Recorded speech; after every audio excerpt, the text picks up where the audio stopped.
today I'm improving the setup for my Grammostola pulchripes, which is otherwise known as the Chaco Golden Knee Tarantula.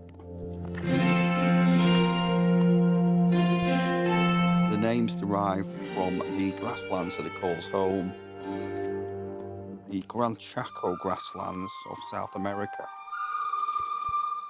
a vast habitat nestled in the shadow of the Andes Mountains.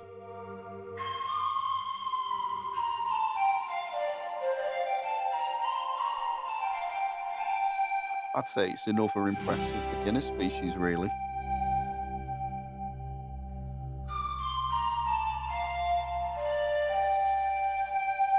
It's very rare that I get a threat pose, and it rarely kicks hairs, as I mentioned before.